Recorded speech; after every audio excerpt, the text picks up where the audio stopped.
Now, how can you eat in a state of mindfulness? Of course, there are etiquettes relating to eating, and many of them are well known. That we begin by washing our hands. This is barakatut ta'am. This is an etiquette of eating in Islam. That our hands have been washed before beginning the meal. And that we take Allah's name, Bismillah, Bismillahir Rahmanir Rahim, Bismillahi wa ala barakatillah, Bismillahi wa barakatillah, wa barakatillah. So these du'as, and that we eat with the right hand. The hadith says that shaitan eats with the left. To eat with the right hand. And by the way, this applies to drinking as well. Whether we are eating or drinking, we use the right hand. But it doesn't stop here. The next bit is interesting. If we are eating to please Allah, then it's our mindset, the state of hudur, of divine presence, the state of ihsan ought to be with us even when we are eating those morsels. So we pick up the morsel and it mustn't be too large. The ulama say that the morsel mustn't be too large. This is when you are getting ahead of yourself and you are allowing nafs, to take charge. And there's this want inside, this hunger, yearning, even greed. So the morsel shouldn't be too large. And when we take that morsel, we ought to think to ourselves that this is a ni'mah of Allah. And the reality is that one morsel is not one ni'mah of Allah, it's thousands of ni'mats of Allah subhanahu wa ta'ala. How? The fact that we have the food in the first place, and that we are well enough to eat it. The whole process, the ability to pick up your own morsel. There are so many people in the world who have to be fed because they can't feed themselves. The teeth with which we chew the food. The ability, one of my teachers, his mother is in the final stages of a cancer in her mouth. May Allah grant her shifa. We can eat, we can taste the food. We are able to swallow it. There isn't a problem. I actually have a relative in my distant family who has a problem with swallowing. There's a problem with the gullet. He has to eat food which will not stick in the throat. Our ability to eat the food, that it doesn't stick in the throat, that we do not choke on a morsel. Our ability to then ingest it and digest it. And then the ni'mah, yes, the enormous ni'mah of being able to fulfill the call of nature and go to the bathroom.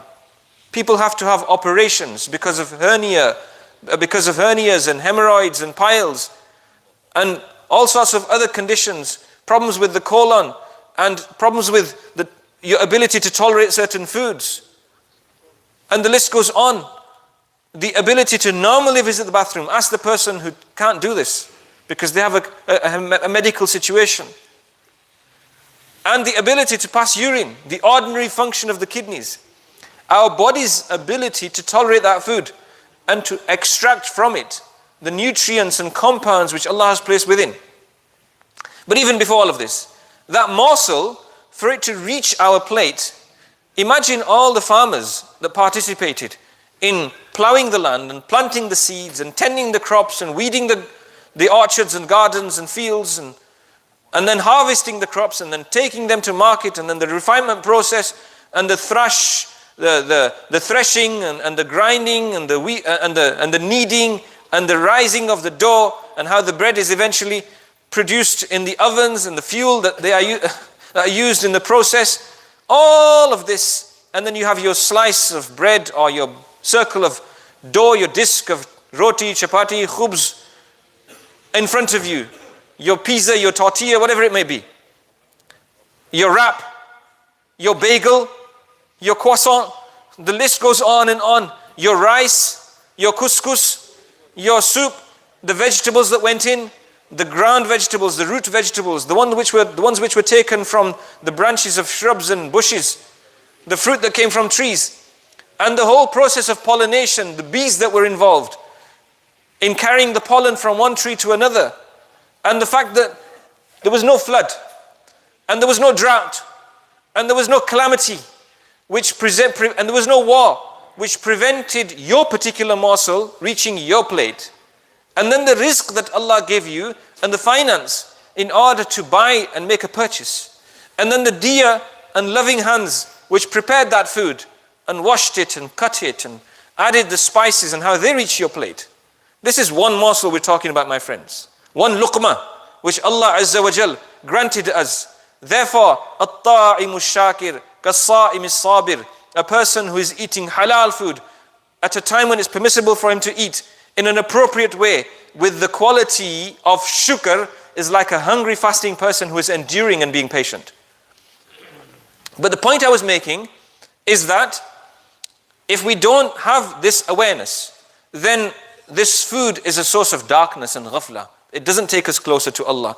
If it's eaten in a state of ghafla, without Allah's name and remembrance. So the morsel should be small, and it ought to be chewed properly. And there are spiritual benefits of this, as well as physical benefits. I mean, physically, your stomach doesn't have teeth. If you burden your digestive system with the job of your mouth because you're swallowing unchewed food, then it's not surprising that there's indigestion. And the consequence is bloating and other problems, digestive problems, blockage, and the consequence is your body isn't fully able to benefit. A lot of energy is invested, a lot of resources from inside your body are invested in digesting and breaking down that food. You actually feel more tired after the food than you would if you had chewed it properly.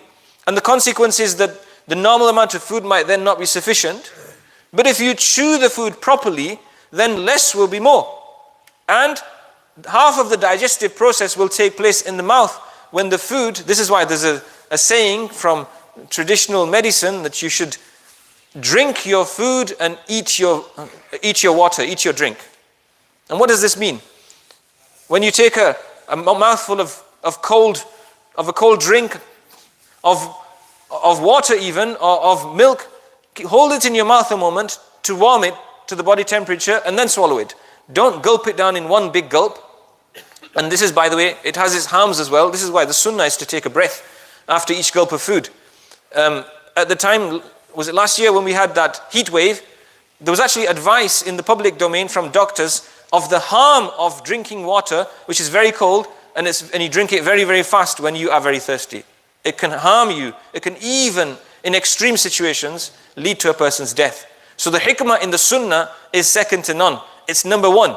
And so to chew your food so it becomes a liquid, and you mix it with the digestive enzymes which Allah has placed in the sweet saliva in your mouth, so that when the food reaches your stomach, the job is half done. So, and then, subhanallah, the shuyukh of old, in following the sunnah of the prophets and of Rasulullah alayhi salatu wasalam and of the Sahaba, they would eat very little. Very little. And remember, eating 1/3 and drinking to 1/3 and leaving 1/3 for breath, as is mentioned in the narration, this is the maximum. It's not the norm. It's not meant to be the norm. But in our weakness in this modern day, what should we do? Because if we allow our nafs into a state of free fall, then we're just feeding the fire. And it's not just about food. If that's our attitude towards food and our nafsani desires, it's likely to overlap into other areas of our life and spill over.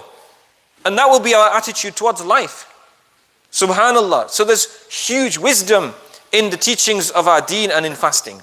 And so when we eat that food, the ulama say that the least that we should do in order to maintain spiritual control, if you will, some spiritual benefit, is that when you feel that you could eat, and this is even going beyond 1/3, 1/3, 1/3. And this isn't ideal, but in the modern era, the ulama say, at least this much. When you feel that you could just eat a few more morsels, then stop.